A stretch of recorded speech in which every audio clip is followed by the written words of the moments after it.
What's the story, Morning Glory? What's the word, Hummingbird? Thank you so much for clicking on my channel and for joining me for this review of 90 Day Fiance Season 9, Episode 9, Poison in the Honey. This is the Thais and Patrick review. So, Patrick and his brother John are having a discussion about Thais and how she seemed to be a little bit unappreciative of the new house. And they both agree that Thais has nothing to complain about regarding the new house. The new house is fine. Yes, the new house is fine. It really showed like how unappreciative she is when she talked about it being small. I agree with her that the house looked smaller, even though it's not. It's actually bigger than the previous house, but I just would not have voiced that if I was her. So John suggests that Patrick take the tracker off of his phone, and this is a conversation that that Patrick will definitely be having later with Thais. It's taking off the location tracker that's on his phone, where she can track where he's at all times. So Thais and Patrick, they go out to dinner, and it starts off, pleasant enough. He has bought her a gift, and she opens up the box, and for some reason she thought it was a cat in the box, because whatever it was had like faux fur on it or something. So when she opens up the box completely and she pulls it out, it's actually like, lingerie with some fake fur on it or something. And it's another little Mrs. Santa Claus, sexy little Mrs. Santa Claus outfit. And then beneath all of that is a brand new iPhone. And so she's very excited about getting the new phone. And he tells her that this means that there's no more tracking. And this is how he brings up the issue of no longer tracking her. And I thought that was a little bit clever of Patrick to do that, because instead of just coming outright and saying, hey, I don't want you to track me anymore, he buys her the phone, and then he says, okay, you're going to have a new phone now, but you're not going to be able to track me anymore because we're not going to do that anymore. So he butters her up with the new phone. So and she totally gets it. She knows exactly what he was doing. So she completely saw right through that. And Thais says, there's a reason why the whole tracking thing started, was because you basically cheated on me. And so then, they tell us that when they had started dating, he had met some girl and he ended up kissing her. And then 6 months later into the relationship, Thais had seen that him and this girl were texting each other, and he was sending her messages like saying how much he missed her and how he couldn't wait to have dinner with her. So it seemed like, he was having feelings or something. He was carrying on something with this other chick. And so Thais was like, this is a reason why I don't trust you, and the reason why, we're doing this whole tracking thing. Now, Thais tells us that she struggles with insecurities in the relationships that she has with men, because her own father cheated on her mother. And even though he was a really incredible guy, he still, broke her mother's trust. And so this man that she really admires and loves a whole lot proved to be a cheater. And so she kind of has issues with that in her own relationships and being able to trust men completely. And I'm just like, even if you have a tracker on the phone, it doesn't tell you what the person's doing. I don't think the tracker has a camera on it. So you could be tracking him, while he's meeting up with his women to go cheat. I don't understand. Tracking doesn't deter anything.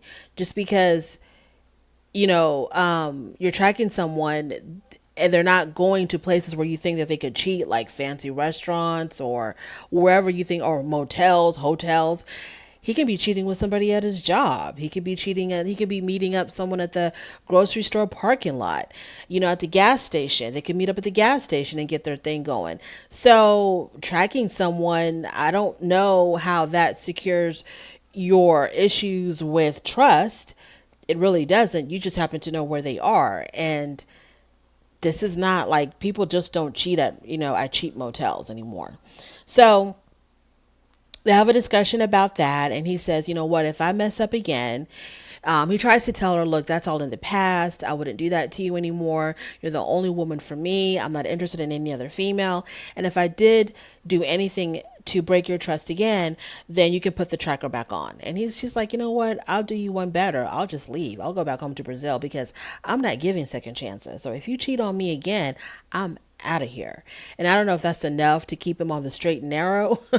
Her threat of leaving to go back to Brazil, I don't know, but we shall see.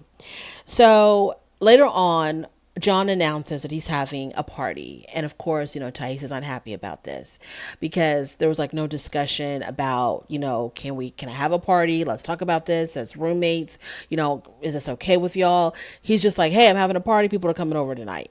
So a few of the guys come over, and some of them are people that Patrick and John both work with. And one of them is like a really good friend of John. And then they invited some females over. So as soon as the females arrived, Thais, her whole mood changed. She was kind of iffy with the guys showing up, but then when the girls showed up, it was over. So she didn't like that one bit. You could tell from her body language and her facial expression that she was not happy about this. And the friend also noticed this. And so the friend says that, Thais has a real jealousy issue. She like has no trust in Patrick at all. So she has like these trust issues. And so, or that she has these jealousy issues. And I don't know. I'm not here to say if she should or shouldn't have jealousy issues. I don't know. That's her thing. Whatever. So she pulls Patrick to the side to have a discussion with him about all these females and how she just doesn't like it. And in order to reassure her, Patrick has to tell her, you have nothing to worry about. You're the hottest girl here. All these other girls are really, really ugly, and you have nothing to worry about. You're the hot Brazilian. And she's like, okay, okay. Like, now she feels better. That was weird to me. That was really weird to me. The women to me were not ugly. I thought it was really, I don't know, it was uncomfortable to hear him call them ugly when they clearly weren't. So then he's lying to her face when he said that. And y'all just had this whole discussion about trust and jealousy and cheating and all this other. And now you're going to lie to her and say, oh, these girls are really, really ugly here. And I hope she didn't believe that, but it seemed like she did. And your girlfriend can still be attractive and beautiful among other attractive and beautiful women. Okay, other women don't have to be ugly in order for her to be attractive. So that was just very strange to me. The whole conversation was strange. Like he was just like under some kind of a trance or something when he was telling her, you're the hottest girl here. You're the hot Brazilian. Everybody else here is ugly. That was just strange. I don't need that kind of affirmation from anybody. I can be beautiful and I can have it going on next to the hottest of the hottest. I can still be attractive. Everyone else doesn't have to be ugly for me to be, I didn't get it. Whatever. So, that was a very strange relationship. And so, I don't know. I don't know what to say about that. I feel like, there's nothing you can do when it comes to the issue of cheating. There is nothing that anyone can do to stop another human being from being unfaithful. The only thing that can stop someone from cheating on you is for that person to not want to cheat on you. That's it. It's not going to require trackers on phones. It's not going to require you going through their phone. It's not going to require someone constantly affirming you that you're beautiful, you're hot, every other female on earth is ugly, you're the only beautiful woman on earth in the history of the world, it's just you. If Look, people are going to do whatever the hell they want to do. You just have to hope and pray that they choose to do the right thing by you. And that's it. That's it. I don't know what else to say about these people. Oh, another thing. Patrick, the brother. No, John, the brother. I'm sorry. There are some people had said that because of some trauma that either both of them had suffered or that John had suffered as a child or at some point in his life he had suffered some kind of trauma, and this is the reason why Patrick is very protective of him and will always have him live. Fine, that's okay. If you want your brother living with you and y'all will be together until the day you die, that is perfectly okay. Whether there was trauma or no trauma, if this is how y'all want to live, y'all are brothers, y'all want to live together, share expenses, share the cost, fine. But if you have a wife or a fiance who is absolutely not comfortable with this, then you need to find another wife or fiance who doesn't have an issue with this. Because I feel like Thais has every right to not want John there. she came to America to be with this man that she loves and she wants to start a life with him, and she never factored in John. And now I don't know what the hell Patrick told her about John before she moved to the United States. I don't know if he told her this is temporary.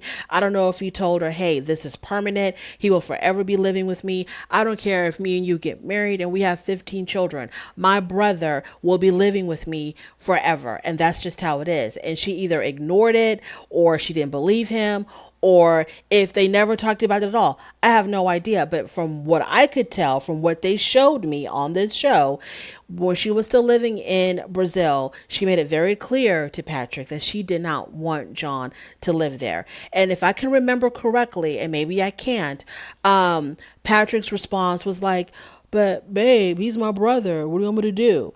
It wasn't anything that was very clear and concise and adamant, like, I'm sorry, he's going to be here. He will be here on the day that you arrive. He will be here the day after. He will be here for years to come. He will be right here. Whatever roof I'm under, my brother will be here right next to me. And if you want to live like that, that's okay if you want to live like that. But she doesn't have to be subjected to that. She doesn't have to put up with that. And if y'all can't agree on that, it seems like she's giving in. It seems like she's like, you know what? Okay, whatever. John is here. So I just have to live with it. It seems like she's just going to give in with it. And if she is, great. Then it's not an issue anymore. She's okay with it. He's okay with it. Boom. John is always going to be a permanent fixture in our home and in our lives. But if she wasn't okay with it, then y'all need to go and separate and not be with each other, because he's not going to change and she's not going to change. Y'all might need to, move on to other people. But it seems like she's giving into it. So if John is going to remain living there, he has to show a little bit of respect to his brother's relationship. You can't be, I don't know. I just kind of felt like when he invited the friends over, like he does things that he knows is going to antagonize Thais, because he doesn't like Thais. He thinks that Thais is taking advantage of his brother, is just there for a green card, just there for money, or whatever he thinks of her. Whatever you think of her, John, she's a gold digger. She's an opportunist. She's just here to, find her way into America. And that, whatever you think of her, this is the woman that your brother chose. If he likes it, you're going to have to love it. This is the woman that he chose. And you're just going to have to show her some respect. The same thing with Thais. You're okay with living with him and his brother. Show some respect to the brother as well. I could be missing some stuff, but I don't see Thais being as disrespectful, like just outwardly on purpose disrespectful, as John is to her. Because I've heard him say some disrespectful things to her. The only thing that I can think of that I felt like was a little bit out of line was when she questioned him drinking in the morning. He's got the right to drink in the morning if that's what he wants to do. If that's the damn beer that he bought. That's the house that he's helping pay for. He can drink beer first thing in the morning, 6 o'clock in the morning, 5 o'clock in the morning, whatever he feels like drinking, beer, hard liquor, whatever the hell he wants to drink. He has the right to do that. So when she questioned him about that in the old home, in the old house, I was like, girl, let that man drink that damn beer if he wants to early in the morning. He can do whatever he wants. But then when he was like, well, don't you have beer in Brazil? And the little, little snarky remarks that he makes about her culture, that's just uncalled for. You have to show respect to the woman that your brother chose to be with. And that's all I got to say about that. And that is my review of Thais and Patrick. If you like this content, if you made it this far, thank you so much. On your way out, don't forget to rate the video. If you like this content, subscribe. If you don't like this content, don't worry about it. But thank you for stopping by anyway and sharing what little time you had with me. I really do appreciate it regardless. And I will definitely talk to you later. Bye.